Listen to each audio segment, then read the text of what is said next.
age. We also think about how fast or slow it is, because a slow metabolism could put us at risk of excessive weight gain or obesity. But the strict quarantine and safety protocols have made it quite challenging to move around and get the physical exercise that we need.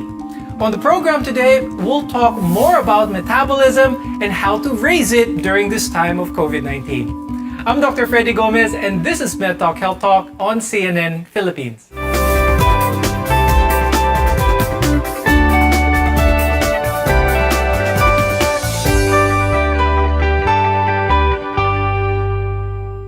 Metabolism is the process in which our bodies convert what we eat and drink into energy. What are practical ways to boost our metabolism in today's reality? Let's welcome our guests for today. With us is Dr. Eduardo Yambao Jr. He's a cardiologist from St. Luke's Medical Center and the Asian Hospital and Medical Center. Also with us is Dr. Roberto Mirasol, who's an endocrinologist from St. Luke's Medical Center and Manila Doctors Hospital. Thank you both for joining us once again on the program.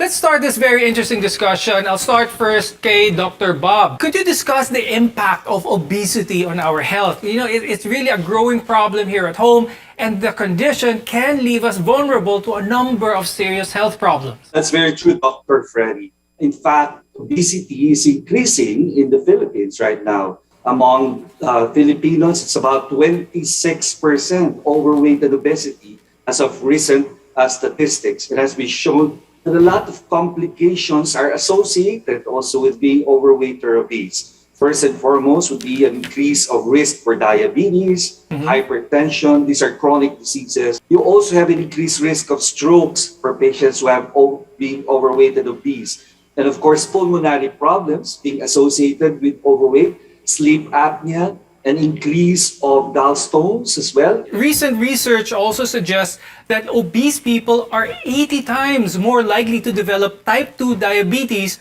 than those with a normal body mass index. Dr. Ed, how does this happen? 80 times more likely. That's a very big number.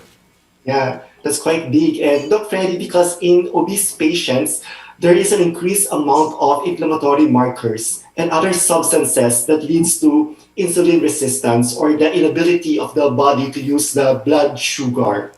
Insulin resistance can cause destruction of the beta cells of the pancreas, which is the one that produces insulin. And this in long term can lead to diabetes. Okay. Now, a recent study by the WHO says that COVID-19 patients with obesity are more likely to experience severe outcomes or severe symptoms. Dr. Bob, tell us more about this. And do we have to worry about severe COVID if we've experienced excessive weight gain? Yes, we're seeing a lot of our COVID patients who are obese and actually practically not doing very well. In fact, these are the patients who actually have a lot of complications from the COVID illness. And there are several reasons for that. One is perhaps these patients also have diabetes and also have hypertension and cardiovascular disease. So they're more prone to illness and more prone to problems with COVID-19. And it has been also shown that most patients will have greater ventilator days. They will be intubated more. They're obese or overweight because their pulmonary function is actually affected when you're obese. And this is associated with an increased risk of ventilator days for our patients, intubated, and more toxic or more complicated cases of COVID-19. In order to do that, let's talk about the processes that make up our metabolism or how it makes it happen or how our bodies expend energy for that matter. Now, it can be broken down into basically two, which is catabolism and anabolism. Dr. Ed, let's briefly explain what catabolism is. Catabolism is the breakdown of complex nutrients into simple ones. This leads to production of energy and power that we can use in our day-to-day activities. Okay, so catabolism occurs when we digest food. Now, Dr. Bob, what happens when our bodies don't get the food or fuel that is needed? So when we don't eat the food that we're supposed to take in, what happens is you develop low blood sugars. And these low blood sugars will now elicit a response of increase of your what we call hormones such as adrenaline and steroids to increase your blood sugars. The next step would be to burn your substitute, which is your fats. Now, on the other side of the spectrum naman, or of the process, is anabolism. Dr. Bob, tell us naman about what anabolism is. Anabolism is when it generates, when you need energy and you form cells. That is anabolism. And there are certain hormones which are responsible for anabolism. Growth hormone is one of them. The second would be your insulin, and then also estrogen and testosterone. All of these hormones lead to increase of cells and will make your metabolism of your body. Dr. Ed, gaano ka-importante itong mga hormones na to, and how can our viewers make sure that these hormones are in balance or in check?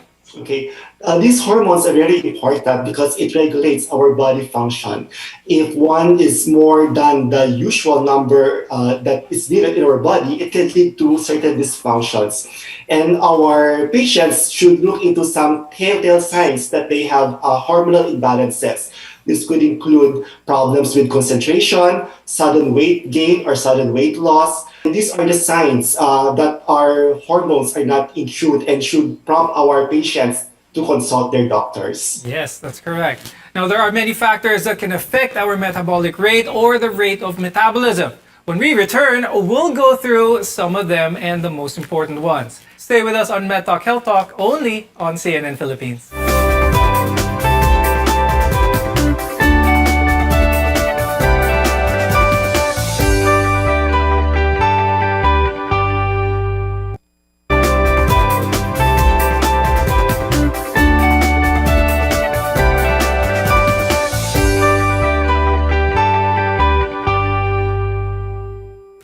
I'm Dr. Freddy Gomez, and welcome back to Med Talk Health Talk on CNN Philippines, where caring is our calling.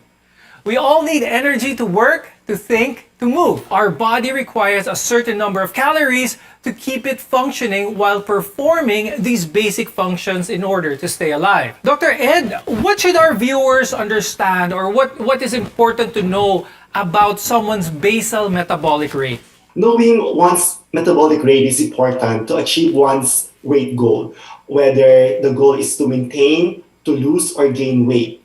The metabolic rate is one of the factors that determine the amount of calories one should be consuming in order to achieve this goal. Like, for example, if a person wanted to lose weight, then he will need to eat less than his basal metabolic rate or maintenance calories. Now, this question is for Dr. Bob. Can you share with us some of the activities that can boost someone's metabolism? Yes, we need to make our patients move and exercise. It's one way to increase the metabolism of our patients. Actually, even just by mere fact that you are standing is also expending a lot of calories, and standing more will increase your calories. Also, walking more, I think, will increase your calories and speed up your metabolism as well. And there are also certain instances wherein there's a way to eat. So if you eat properly, such as eat proteins, this can also increase your metabolic rate. Drink a lot of water. This can also increase your metabolic rate. Also, eat a well-balanced diet. That was good that you mentioned the activities, but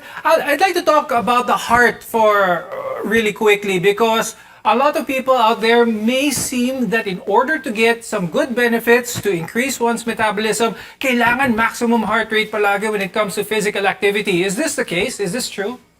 No, it's actually pwede siyang short burst, what we call high-intensity training, short burst of intensive exercise, and then burst of activity. This will increase the metabolism faster. Yes, that's right. So it doesn't really need that much intensity to get good benefits, especially for your heart.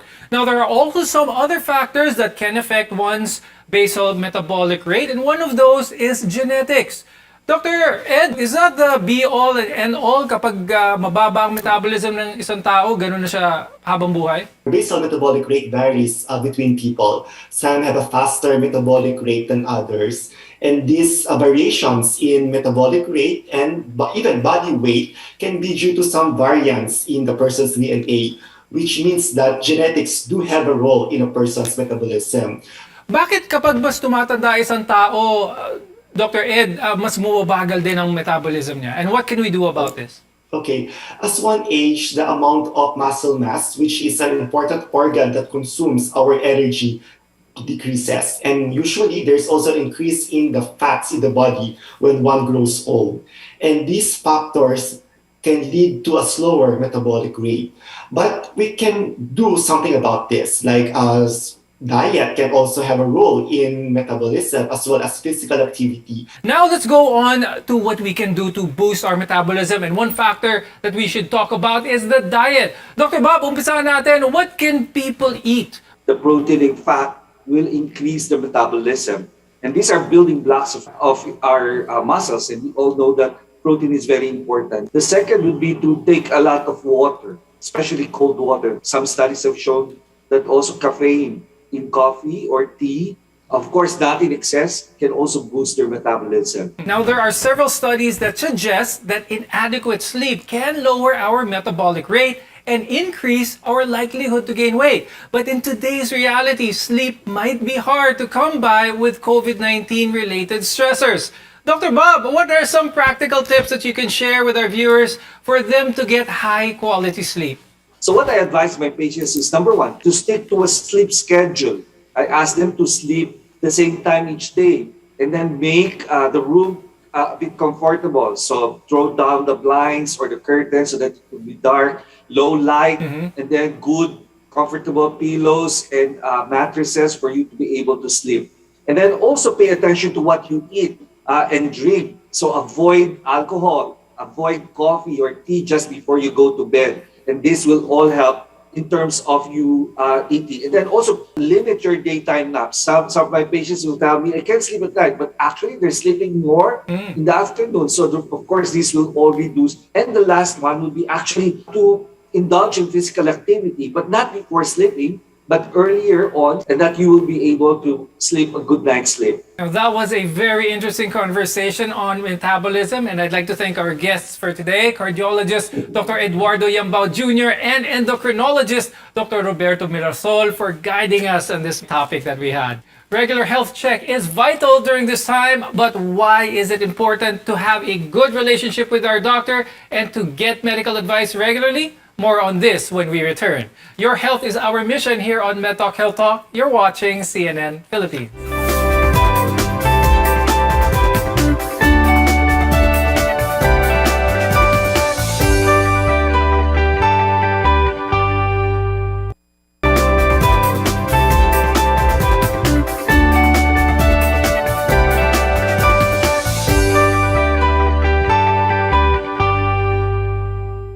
I'm Dr. Freddy Gomez, and this is MedTalk Health Talk on CNN Philippines, your partner in healthcare. The COVID-19 pandemic has impacted many aspects of our lives, including our physical as well as our mental health. Now, earlier we talked about how the quarantine restrictions have affected our everyday physical activities. And as a result, our metabolism may have slowed, leaving us at risk of obesity and other medical conditions. This, among with many other reasons, is why you need to build a relationship with your doctor. Now, to tell us more about this is Dr. Gineth Bibera. She's the Country Medical Director from GlaxoSmithKline, Philippines. Now, as we all know, Dr. Gigi, this pandemic has undeniably impacted so many people in many different ways, especially the people's health. Getting your doctor's advice regularly can preempt the possibility of diseases arising. Doc Gigi, gaano kadalas ba tayo dapat mag-check up sa ating mga doktor? The one you're saying, those fears and the feelings of anxiety are really real. The best times, anytime or all the time, especially for patients who have existing health problems already.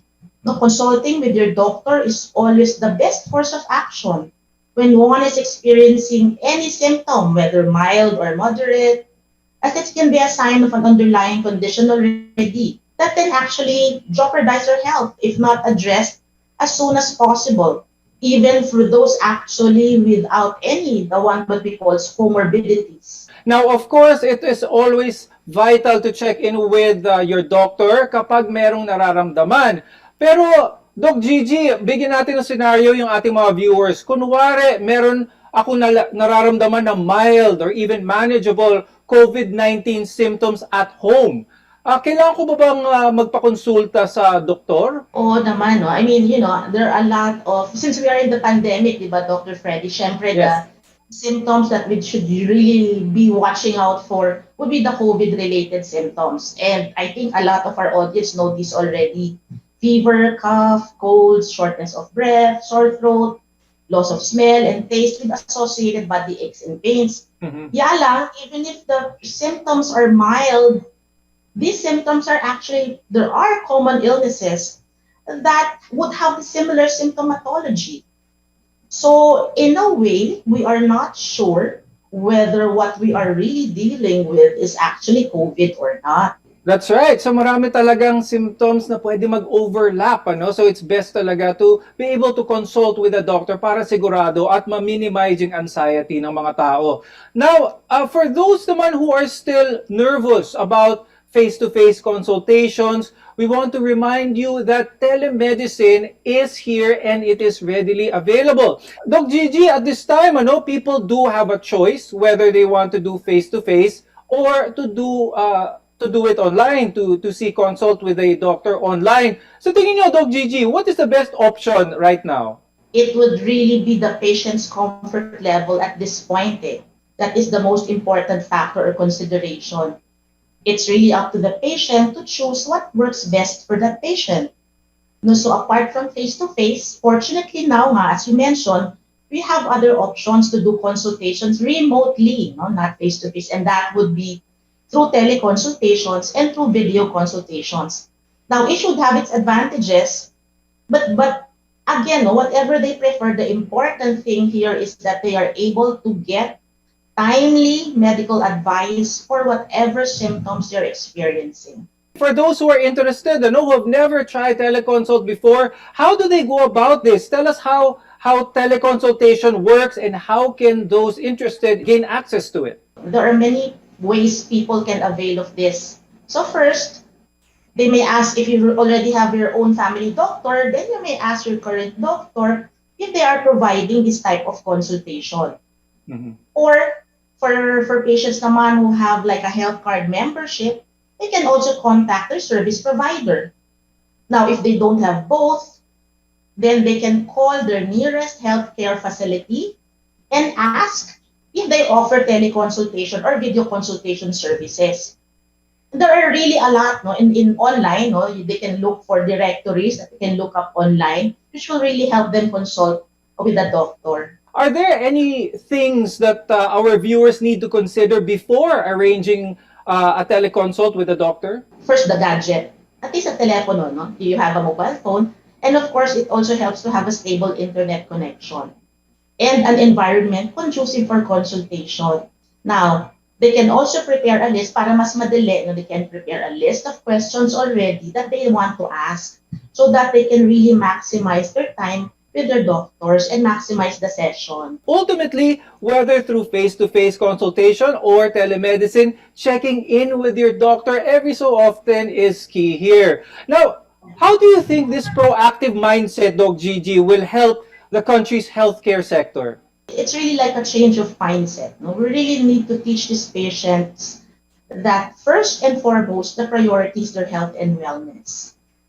And that has to be ingrained in their minds already. And we should be doing away with self-medication, no, and in any symptom that we are feeling and experiencing, dapat isipin na natin, I need to consult my doctor. So the emphasis really here is for people to always take care of themselves. Again and again, we should be reminding them that by seeking, as you mentioned earlier, Dr. Freddy, timely medical advice for any symptom that they're experiencing, their doctors will be able to address an underlying condition as early as possible. And that way, in their own little way, they are potentially avoiding more resource-intensive treatments, in turn helping ease the burden on the country's healthcare system, which we already now are very much under too much pressure due to the pandemic. Before we go, Doc Gigi, any tips on forming a good relationship naman with the viewers and their doctor? No, so I leave our audience with the 3 points to keep us their mindset. The first, just a little bit of just to remind them again, take care of yourselves, Prioritize your health and your wellness. Second, never ignore your symptoms. Third, well, yes, you always keep your communication line with your doctor open. Do consult your doctor early, especially now that you have been given options on how to do it, whether face-to-face or through teleconsultation. So as I always say, in this pandemic, anything goes. The only wealth that we have is our health, so do take care of it. And with that, I'd like to thank Dr. Ginette Bibera of GlaxoSmithKline Philippines for being with us today. Marami pong salamat sa inyong helpful insights at very timely and practical tips for our viewers. Thank you, Dr. Freddy. Remember, it's never too late to get your health back on track. Work with your healthcare provider to come up with a plan that suits you. I'm Dr. Freddy Gomez, and I'll see you again next time.